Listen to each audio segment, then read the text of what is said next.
क्रिया शारीर मतलब फिजियोलॉजी, तो वेरी इंटरेस्टिंग सब्जेक्ट है। जैसे आप आगे आगे कॉलेज में रेगुलर आप आएंगे तो ये सब चीज़ें आपको पता चलेगी कि ह्यूमन बॉडी वर्क्स कैसे करते हैं, और एक्चुअली एज अ डॉक्टर और एज अ वैद्य हमें क्या करना है, कैसे करना है, या फिर मेडिसिन बॉडी पे कैसे काम करती है, ये फिजियोलॉजिकल प्रोसीजर है, ये सब शारीरिक या सब्जेक्ट में आएगा, जो इन शॉर्ट मैडम ने अभी बताया।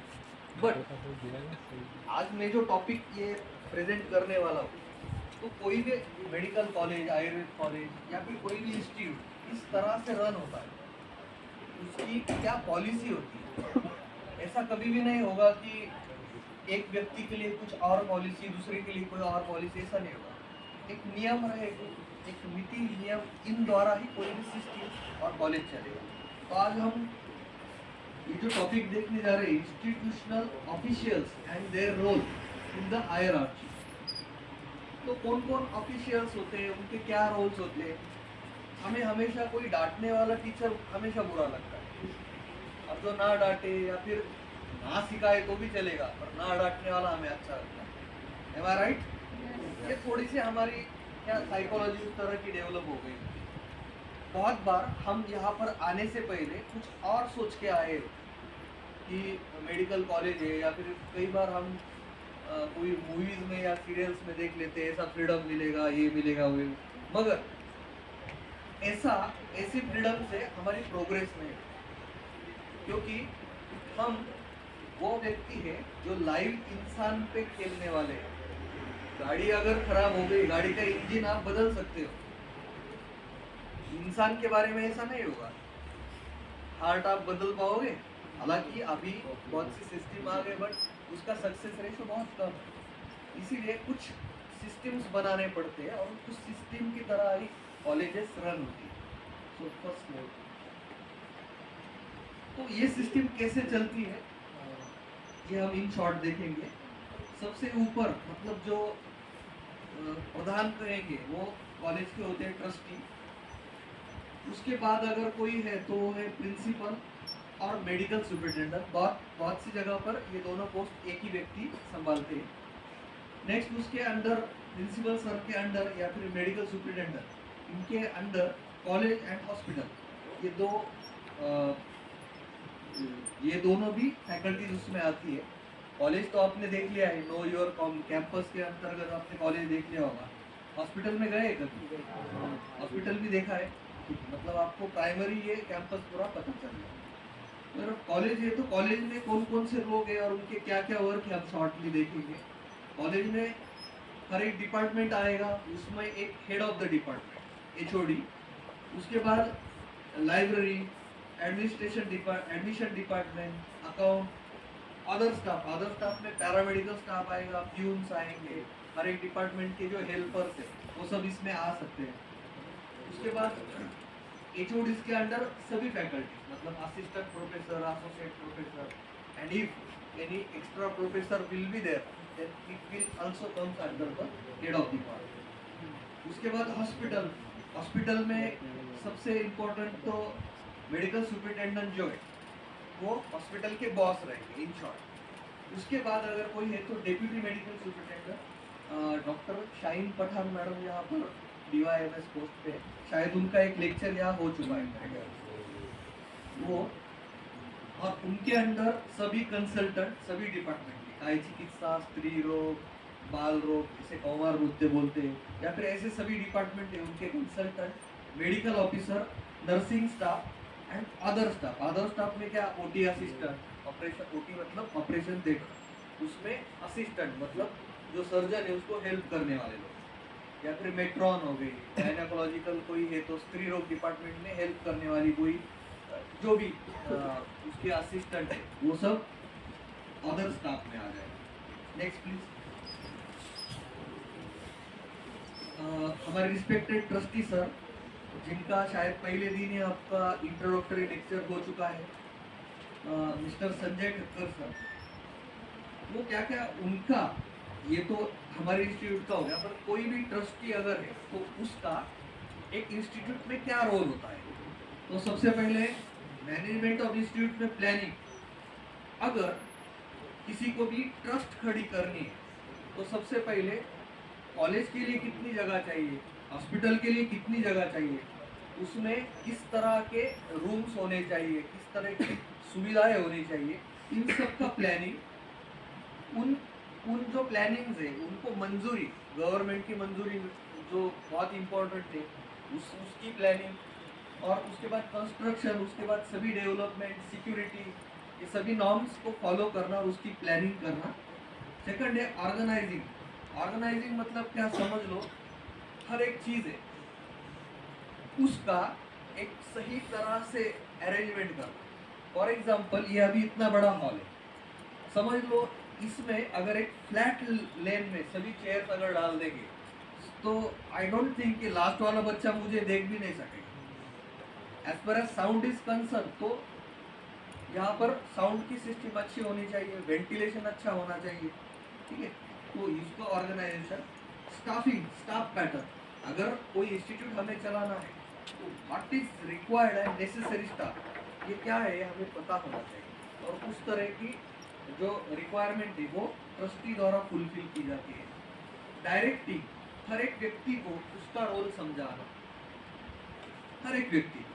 और हम तो बहुत भाग्यशाली है कि हमें इतने अच्छे ट्रस्टी मिले जो स्टूडेंट से लेकर हायर अथॉरिटी सभी के साथ बहुत फ्रेंडली है।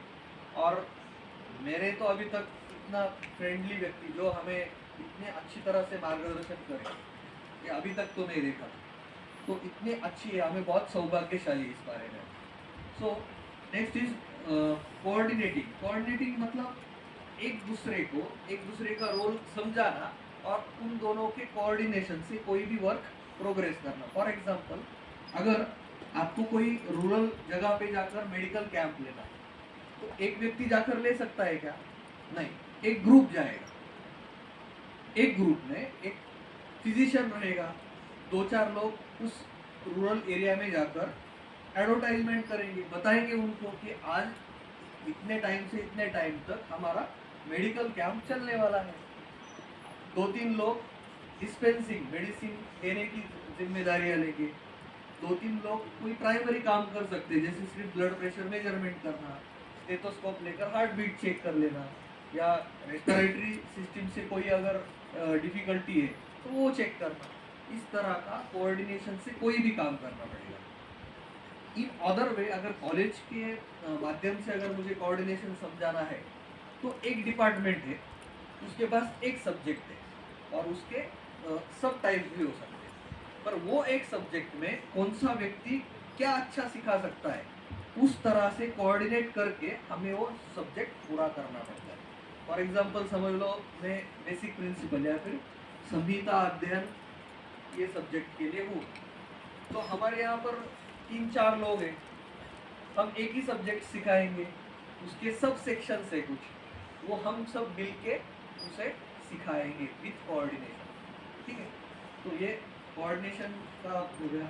रिपोर्टिंग मतलब क्या, हर एक चीज़ जो प्रोवाइड की है, जो हम सर्विस दे रहे हैं उसकी रिपोर्टिंग लेना, कहाँ पे क्या अड़चन क्या आ रही है, अगर बच्चों का क्वालिटी इंप्रूवमेंट नहीं हो रही है तो वहाँ पे क्या प्रॉब्लम आ रहा है, इस चीज़ की रिपोर्टिंग लेना, ये एक इसमें आता है। बजटिंग मतलब क्या, अगर कोई डिपार्टमेंट हमें डेवलप करना है तो हर एक डिपार्टमेंट की कुछ रिक्वायरमेंट होती है। फॉर एग्जांपल आपने हर एक मेडिकल कॉलेज में देखा होगा कि जो सबसे हाईलाइटेड पार्ट होता है जो हम मूवीज में, सीरियल्स में या यहाँ पर देखते हैं कि डिसेक्शन, बॉडी डिसेक्शन होता है। तो ऐसे तो नहीं होता है ना कि कहीं पे चले गए और डेड बॉडी लेके आए, ऐसा तो नहीं होता है। उस या फिर डिसेक्शन का मटेरियल है वो बॉडी प्रिजर्व करने के लिए फॉर्मेलिन और अदर कोई मटेरियल लगता है। ये एक बात हो गई एनाटॉमी डिपार्टमेंट की। दूसरे डिपार्टमेंट में कोई मॉडल्स, चार्ट्स, ऐसी चीज़ें लगती है। तो हर एक डिपार्टमेंट के लिए कितने इकोनॉमिकल बजट हो सकता है वो लेना, उसे सैंक्शन करना और उस चीज़ को डिपार्टमेंट तक लाने की अनुमति देना, ये चीज़ें बजटिंग में आती है। देन कंट्रोलिंग मतलब क्या, controlling means which is necessary and which is not, इसका बैलेंस बनाना, that is called as controlling. जो चीज़ नेसेसरी है उस पर ही जोर देना, जो अननेसेसरी है उस पर जोर ना देना या फिर वो चीज हमारे पास ना लाना, that is comes under the term of reporting. Next हमारे आदरणीय प्रिंसिपल सर, वही प्रिंसिपल ना, उनके पास ही मेडिकल सुपरिटेंडेंट चार्ज है। मेरे ख्याल से इनका भी लेक्चर आपने सुना है। Respected doctor Niranjan Sharma sir, हमारे प्रिंसिपल, उनके क्या क्या काम होते हैं या फिर उस पद पे जो भी व्यक्ति है उसका क्या क्या काम हो सकता है। Administrative and academic, the principal as a administrative and academic head of the college and he is responsible for the academic growth of college.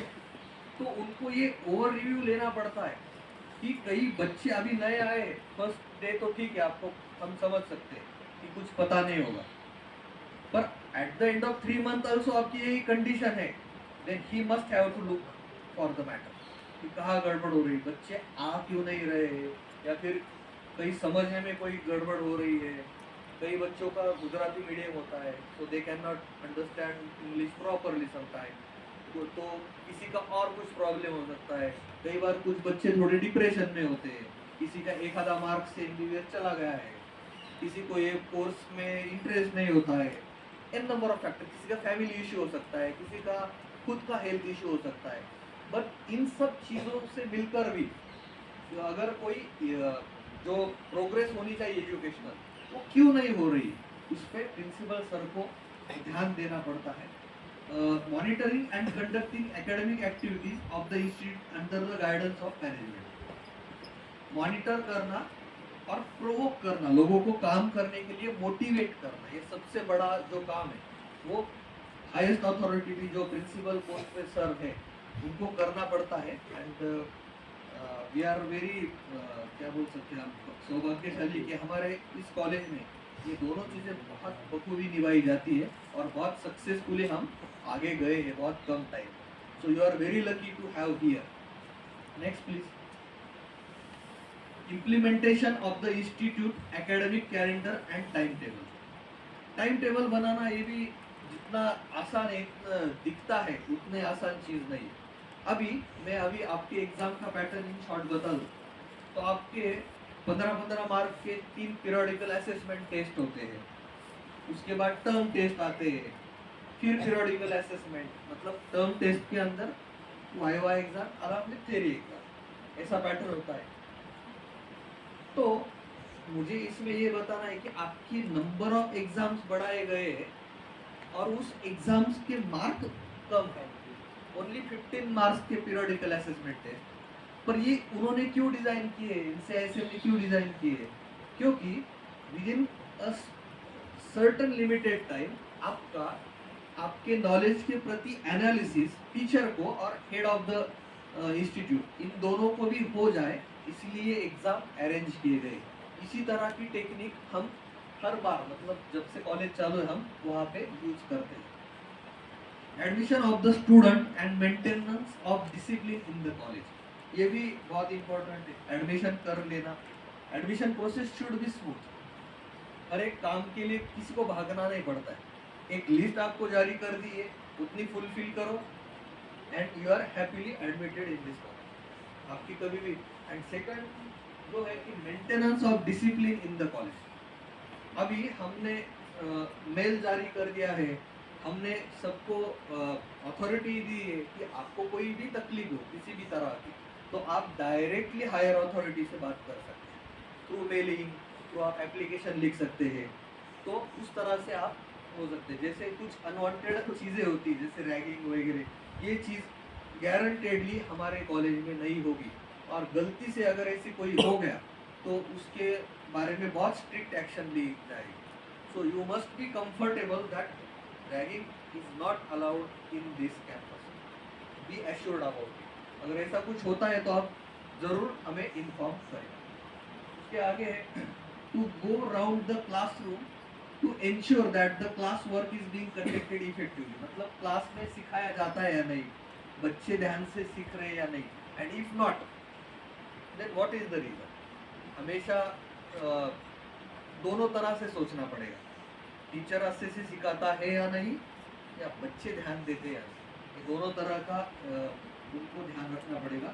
to conduct the periodical meeting of the faculties for effective administration of the college.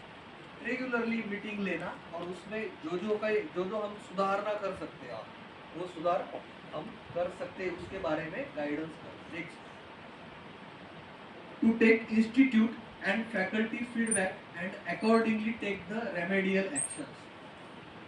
Faculty का भी feedback मतलब समझ लो मैं आपको कुछ चीज़ें सिखाने, एक स्पेसिफिक सब्जेक्ट सिखा रहा हूँ, ठीक है, एक पॉइंट अगर मैं ठीक से नहीं सिखा रहा, 2 पॉइंट ठीक से, अगर ये अगर रिपीटेडली हो रहा है और किसी को भी कुछ नहीं समझ में आ रहा है, then he must have to take action, proper action. वो भी एक्शन कैसी कि हम टीचिंग मेथडोलॉजी जो है उसमें क्या चेंज कर सकते हैं. क्या बच्चों को बीच बीच में गैप देना चाहिए, ब्रेक देना चाहिए, ऑडियो विजुअल माध्यम से सिखाना चाहिए, पीपीटी से सिखाना चाहिए, या उनके हाथ में बुक देना चाहिए, किस तरह से सिखाए, इसकी मैनेजमेंट वो जरूर कर सकते हैं. Next, to plan and take the necessary action for improvement of college result and academics.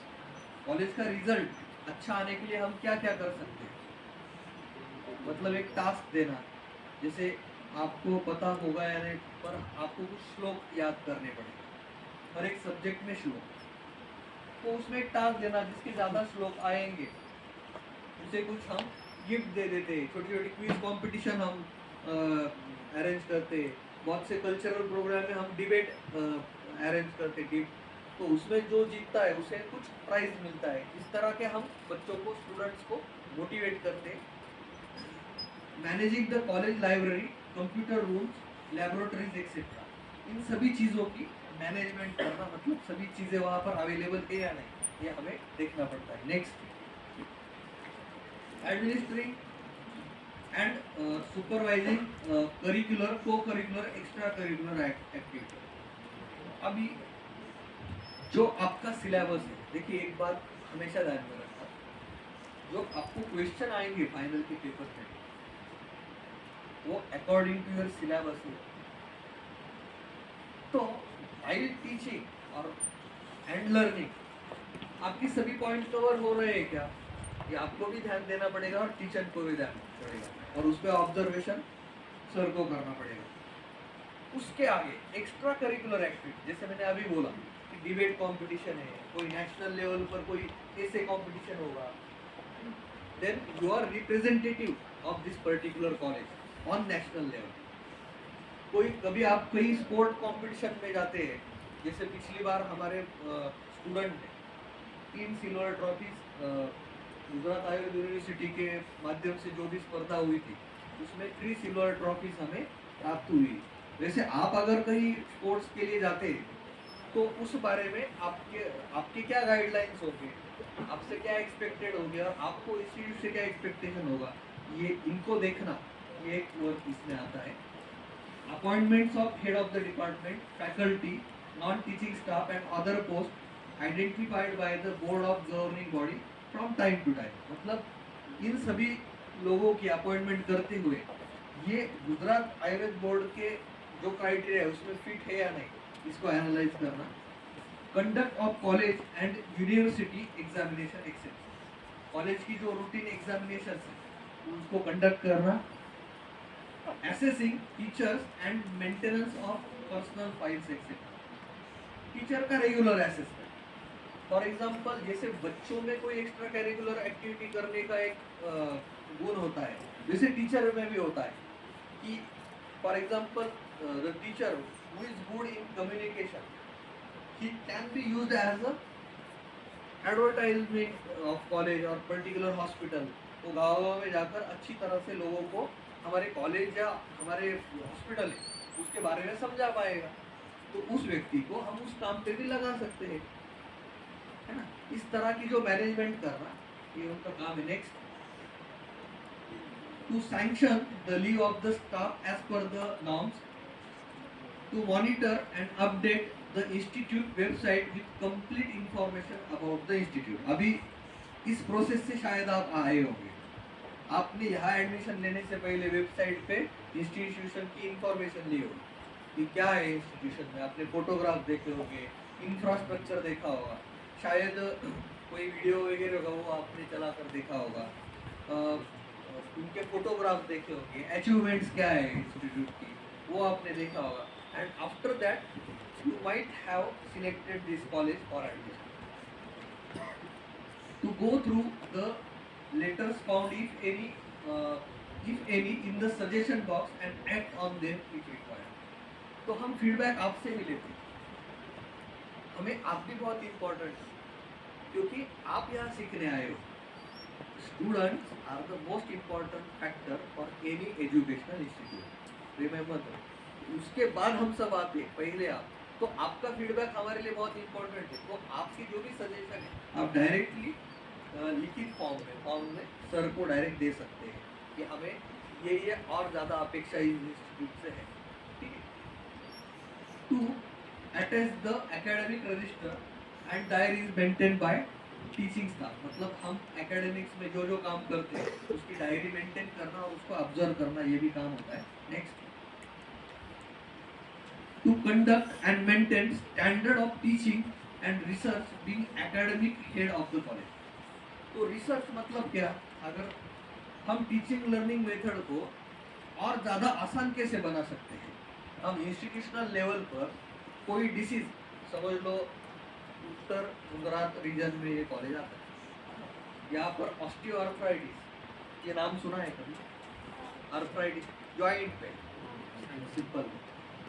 अगर जॉइंट पेन के पेशेंट यहाँ पर ज़्यादा है तो हम हमारे इंस्टीट्यूट के द्वारा ऐसी कोई मेडिसिन या कोई कॉम्बिनेशन क्रिएट कर सकते हैं क्या जिस वजह से ये जॉइंट पेन वाले पेशेंट ठीक हो पाए और हमारा इंस्टीट्यूट किसी एक अच्छी चीज़ के लिए फेमस हो जाए. ऐसा कुछ कर सकते हैं क्या? तो इस तरह के काम रिसर्च से रिलेटेड भी उनके गाइडेंस के अंडर होते हैं. To administrate work of our HODs and others. सभी के वर्क को एडमिनिस्टर करना. Such other duties as may be allot to the higher authority. मतलब हायर अथॉरिटी को भी जो जिसमें अच्छा है उसकी ड्यूटी अलॉट करना ये भी उनका काम होता है. नेक्स्ट, अभी फाइनेंस सेक्शन में सर का क्या योगदान हो सकता है. To recommend allocation of budget for the department as requested by the head of the department. Principal sir हर एक एचओडी को उनका जो बजट है उनके डिपार्टमेंट में क्या चाहिए. अगर समझ लो आप 80 स्टूडेंट है और आप प्रैक्टिकल करने के लिए मेरे डिपार्टमेंट में आए तो मुझे सबसे पहले क्या लगेगा वहाँ पे आपको बैठने के लिए, this is my prime need. उसके बाद क्या लगेगा, आपको सिखाना है, प्रैक्टिकल देना है. तो आइदर फॉर संहिता डिपार्टमेंट कुछ मॉडल्स चाहिए होंगे जिस पे बता सकते हो हाँ ऐसे पंचकर्म किया जाता है, इस तरह के रिजल्ट मिलते हैं, इस जगह पे वात दोष होता है, ये पित्त का प्रमुख स्थान है, ये कफ दोष का प्रमुख स्थान है. ये वात पित्त का नाम सुने होंगे ना अभी तक थोड़े फैमिलियर हो गए. Am I right? Yes, sir. तो ये समझाने के लिए मुझे कुछ मॉडल्स लगेंगे, उनके क्या काम है वो शॉर्टली हाईलाइट करना है मुझे. तो मुझे कुछ चार्ट बनाने पड़ेंगे डिपार्टमेंट और उसके लिए जो भी खर्चा आएगा वो एचओडी प्रिंसिपल सर को बताएगा. To authorise for cash advancement for urgent purchase required. मतलब ये जो टेक्निकल चीज़ें होती है, किसी से कुछ खरीदना है तो उसे कुछ एडवांस पैसे के स्वरूप में या फिर चेक में या फिर आरटीजीएस करना, ये सब चीज़ें उसमें आती है. To ensure that all financial transaction are conducted as per the. हम क्या करते हैं कि कोटेशन सबसे पहले मंगा लेते हैं और उसमें से जो कोटेशन सर सिलेक्ट करेंगे वहाँ से हम जो भी चीज़ें हैं मॉडल से, चार्ट से, व्हाट्सएप, वो हम वहाँ से परचेस करते हैं. अभी उसके आगे रोल्स आता है एचओडी का. एचओडी के क्या रोल्स होते हैं? Head of the department. हर एक डिपार्टमेंट में जो प्रोफेसर है उनको हेड ऑफ द डिपार्टमेंट का चार्ज मिलता है. सो ठीक है, administrative work in the department, सभी चीज़ों का एक एक फाइल, डिपार्टमेंट में जो भी फाइल है उसको हर एक व्यक्ति को उसको डिस्ट्रीब्यूट करना, कौन कौन सी फाइल मेंटेन करेगा, या फिर एजुकेशनल पर्पज होगा तो कौन सा टॉपिक कौन सा व्यक्ति सिखाएगा. कौन सा असिस्टेंट प्रोफेसर, एसोसिएट प्रोफेसर जो भी, वो कौन सा टॉपिक सिखाएगा या क्या काम करेगा, ये वर्क डिस्ट्रीब्यूशन एचओडी द्वारा किया जाता है। Teaching and research, regulate duties of all officers and other staff as I have said earlier. Treatment treatment of the patient, if it is a related with clinical subject, तो patient की treatment, जो भी हमारे under consultant लोग हैं, medical officers हैं, वो क्या ट्रीटमेंट देते उस पर भी ऑब्जर्वेशन उनका एज अ सीनियर फैकल्टी उनका रहेगा कि कहीं उनके थॉट्स में कुछ गलती तो नहीं हो रही, कोई पॉइंट छूट तो नहीं रहा, ये भी ऑब्जर्व करना उनका काम है। University examiner, they can also function as a successful university examiner. Such other duties may have allotted to higher authority. ऐसी और भी चीजें उन्हें करनी पड़ती। Next, consult the student who are absent for the mid test or irregular to the class। मैंने अभी ऐसे बताया कि बहुत से इशू होते हैं, जैसे किसी को डिसीज से रिलेटेड कोई हेल्थ से रिलेटेड कोई इशू है, एंड मैंने जब डिसीज ये वर्ड लिया है तो sometime it can be psychological disorder, sometime it may be physical disorder, sometime कुछ ऐसी घटनाएं फैमिली में घट जाती है जिससे आप डिस्टर्ब हो जाते हैं। उस वजह से अच्छे से अच्छा बच्चा भी या तो एग्ज़ाम बंक करने लगता है, एजुकेशन से थोड़ा दूर हटने लगता है, और उसका कंसंट्रेशन लेवल थोड़ा अल्टर्ड हो जाता है। तो उस लेवल पे क्या कठिनाई है उसको ऑब्जर्व करना, ये भी एक उनका रोल आता है। Form the student batches and allot the project guide as per the guideline given by the principal. हर एक बच्चों को, जैसे हम अभी भी करते हैं कि आपको, या तो जैसे मैंने डिबेट कंपटीशन की तो उसमें 4 ग्रुप बनाएंगे, एक को प्रोज में बोलना है, एक को अगेंस्ट में बोलना है, ऐसे टॉपिक दिए जाते हैं, और उससे एक अलग तरह से लोग बच्चों का नॉलेज इंप्रूवमेंट करते हैं और एक स्टडी में क्या बोल सकते हैं इंटरेस्ट पैदा करते हैं। ये एक चीज़ हम उससे अचीव करते हैं। उसके बाद है arrange special classes if necessary for the benefit of below average student. अगर कोई बच्चा किसी सीरियस कारण से क्लास अटेंड नहीं कर पाया है, एब्सेंट रह गया है, तो उस बच्चे के लिए स्पेशल क्लासेस लेके उसे मोटिवेट भी करना और सिखाना भी, ये दोनों काम हम यहाँ पर अचीव करते हैं। Ensure the academic discipline in the department का जो एकेडमिक डिसिप्लिन है, मतलब सिलेबस पूरा होना ही चाहिए। Student must be satisfactory about the teaching method and the whole study, ये भी हमें अचीव करना पड़ता है। Verify the student attendance register maintained by the staff member once a week। ऐसा ना हो कि गलती से कोई रोज आ रहा है पर उसकी एब्सेंटी लग रही है, या फिर कोई आ नहीं रहा है उसकी प्रेजेंटी लग रही है, कोई प्रॉक्सी प्रेजेंटी देते हम करते हैं हमारे नियर अबाउट फ्रेंड के बारे में, वो नहीं होता है फिर भी प्रेजेंट सर, प्रेजेंट मैडम, ये ना हो इसकी भी हमें देखभाल करनी पड़ती है।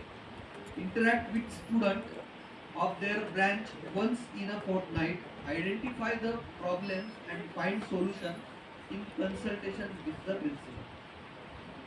जैसे मैंने बोला कि हर एक का प्रॉब्लम अलग अलग हो सकता है। अगर किसी व्यक्ति को किसी इम्पोर्टेंट चीज़ के लिए अगर जाना है छुट्टी पे वगैरह, तो उस व्यक्ति के सिलेबस का, स्टडी का कैसे करें, ये प्रिंसिपल सर के साथ डिस्कशन करना।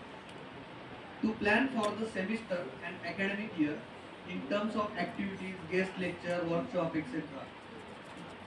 पूरे साल का, साल सेमेस्टर मतलब पूरा साल भी नहीं पर टर्म वाइज आपके 3 टर्म्स आए, तो पूरे टर्म में आपके कितने टॉपिक्स होने चाहिए, उस टॉपिक्स में कितने एग्जाम्स होने चाहिए, वाइवा कैसे स्मूथली कंडक्ट कर सके, इन सभी का जो प्लानिंग है वो उसमें आ जाता है। Make arrangement to lock all the laboratories and classrooms before leaving the premises। ये भी एक सिक्योरिटी पर्पस के लिए एंड सेफ्टी पर्पस के लिए इम्पोर्टेंट है। Follow the guidelines or instruction given by the principal from time to time। उनके guidelines को फॉलो करना ये भी एक इम्पोर्टेंट काम होता है। To execute any other work assigned by the management बहुत बार जैसे मैंने बोला मेडिकल कैंपिंग लेना है, कैंप वगैरह करना है, या फिर कोई एक्स्ट्रा करिकुलर काम, जैसे आप कोई डे सेलिब्रेट कर रहे हैं जिसमें आप कोई अच्छे भी काम करने जा रहे हो जिससे पेशेंट्स को कोई हेल्प हो। हमारे यहाँ पर बहुत से डे जैसे वर्ल्ड एड्स डे हो गया या फिर कोई भी डे, और ये भी सेलिब्रेट किए जाते हैं उस टाइम पे पेशेंट के लिए हम कोई एक्स्ट्रा मोटिवेशनल एक्टिविटी या ऐसी कोई चीज़ करते जिससे उस टाइप के पेशेंट को कुछ रिलीफ मिल सके। तो उसके लिए क्या करना है, ये काम भी हम प्रिंसिपल सर के गाइडलाइन में करते हैं। नेक्स्ट, अभी एचओडी के द्वारा फाइनेंशियल लेवल पर क्या किया जाता है, to prepare the departmental requirement and budget needed, मतलब कितने अगर डिपार्टमेंटल लाइब्रेरी उसमें कितने बुक्स लगेंगे, उस बुक्स की लिस्ट बनाना और उसके लिए कितना खर्चा होगा उसका कोटेशन लेना और वो प्रोवाइड करना, to oversee the purchase and deployment of any resource allotted for the department, जो नीडफुल है उसे रखना, जो नीडलेस है उसे टर्मिनेट कर देना।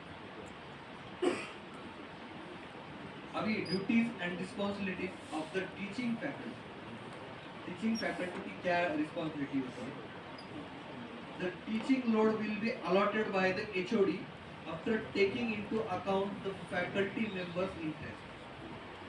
अगर समझ लो जिस फैकल्टी को जो चीज सिखाने में इंटरेस्ट है वो एचओडी द्वारा उस टीचर को अलॉट करना बहुत इंपॉर्टेंट है। कुछ लोग थ्योरी अच्छा सिखा सकते हैं, कुछ लोग प्रैक्टिकल बहुत अच्छा सिखा सकते हैं, तो उसका वो इंटरेस्ट समझ के उसे वो पर्टिकुलर वर्क जो है वो बांट देना, that is the need of hour. In addition to the teaching the faculty member should take additional responsibilities as assigned by HOD or principal in academic co-curricular extra curricular activity, मतलब सिर्फ सिखाना नहीं, उसके साथ समझ लो आपके एनएसएस के camp होंगे तो कैंपिंग की जिम्मेदारी करनी पड़ेगी। आप कुछ स्पोर्ट्स में जाएंगे तो एज अ स्पोर्ट टीचर आपको मोटिवेट करना है, या फिर आप कोई कल्चरल इवेंट करेंगे तो कल्चरल कोऑर्डिनेटर के फॉर्म में आपको हेल्प करना, ये ड्यूटीज भी उसे करनी पड़ेगी।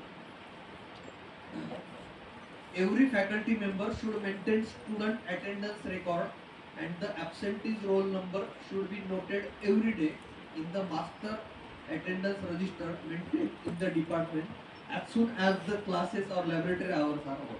मतलब ये हमारी भी ड्यूटी है कि हर रोज ये जो अटेंडेंस मास्टर है ये क्लियर रहना चाहिए, उसमें कोई फॉल्ट ना रहना चाहिए। The faculty members should show no partiality to any segment or individual student। कोई मेरा रिलेटिव है तो वो नहीं आया तो भी प्रेजेंट ही लगा लेना, या फिर कोई बच्चे है ना टीचर के पास आके बहुत मीठा मीठा बोलते हैं तो फिर वो नहीं आया तो भी मैनेज कर लेना उसे, तो टीचर ने ऐसी चीज नहीं करनी चाहिए। Next, once the subject is allotted the faculty member should prepare the lecture hour wise lesson plan। Lesson planning बहुत इंपॉर्टेंट है। अभी ये जो मैं सिखा रहा हूँ ये भी बहुत फास्ट है, मुझे पता है, आई नो दिस, बट तुम्हारी जो समझने की क्षमता है वो खत्म हो चुकी है, ये भी मुझे पता है। अभी मैं टीचिंग फील्ड में बहुत दिनों से काम कर रहा हूँ, I know that you are mentally right now, but you have to sit and you have to hear। कोई ऑप्शन है तो ये सिस्टम तो समझ लो ना, एक टीचर का ये भी एक काम है कि साइकोलॉजिकली बच्चों को भी समझ ले भाई अभी दिस इज ओवर, तो यू मस्ट बी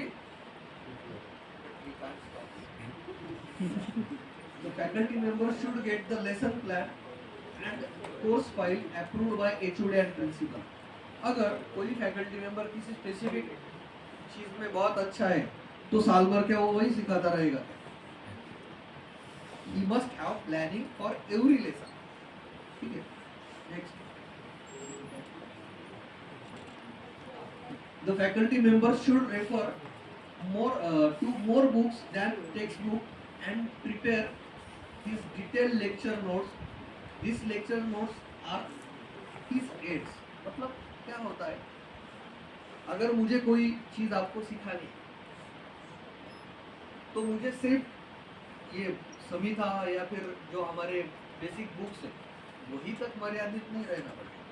मुझे कई बार आपको फिल्मों पे भी एग्जाम्पल देने पड़ेंगे, एक्टर्स के भी देने पड़ेंगे, मुझे कई बार पॉलिटिशियंस के भी एग्जाम्पल देने पड़ेंगे। हो सकता है मुझे कई करंट इवेंट्स जो चल रहे ये भी एग्जाम्पल देने पड़ेंगे। So teacher must know how to give knowledge from here to there. The faculty member should go to the class at least 5 minutes before and enter the class without delay.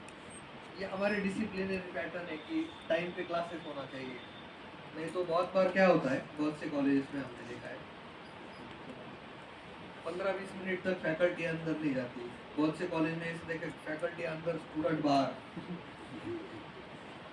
So this is not the right way.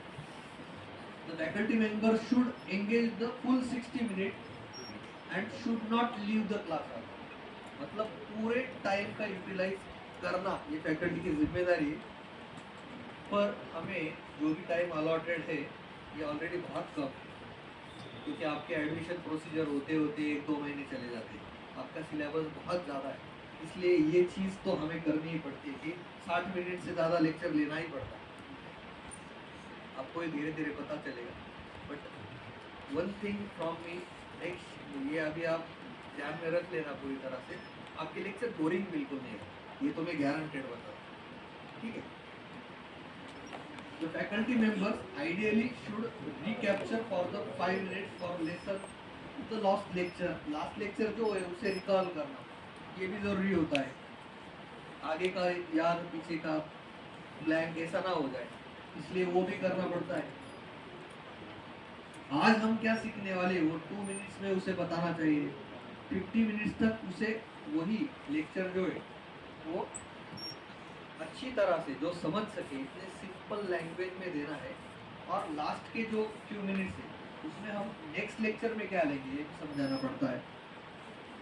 The faculty member should use PPT models etcetera for teaching ads, जो भी easily available है। For example मैं अगर आपको पंचकर्मा कुछ सिखा रहा हूँ और सिर्फ वर्बली में बोलता जाओ ऐसा होता है ऐसा होता है, आपको कुछ पता चलेगा। या फिर मैंने और सिंपल वे में बताओ, मैंने कोई इमरजेंसी सिचुएशन भी आपको बता दी कि इसमें ये ड्रग देते हैं, ये प्रोसीजर करते हैं, कैथेटराइजेशन ऐसा किया जाता है, किसी ने पॉइजन लिया है तो राइल्स ट्यूब कैसे डाली जाती है, ये नाम नहीं सुने होंगे आपने, पर ये बता के थोड़ी होगा, आपको दिखाना पड़ेगा। समझ लो आपको कुछ एलोपैथिक चीज़ सिखानी है तो टैबलेट क्या होती है, उसके कंटेंट क्या होती है, इंजेक्टेबल है कुछ इंजेक्शन देना है तो हाथ में दे के दिखाना, मतलब हाथ में देना पड़ेगा आपको, सीरीज कैसी होती है, पंचकर्म के जो इक्विपमेंट्स है आपको वो कैसे दिखते हैं, कैसे उसका यूज़ करना है। जब तक मैं आपको वो खुद दिखाकर उसका यूज़ नहीं सिखाऊंगा तब तक आप समझेंगे नहीं। तो इस तरह का टीचिंग मॉडल्स हमारे पास रखना पड़ेगा। The faculty member should encourage student to asking doubt और क्वेश्चन, ये तो हम बहुत अच्छी तरह से करते हैं।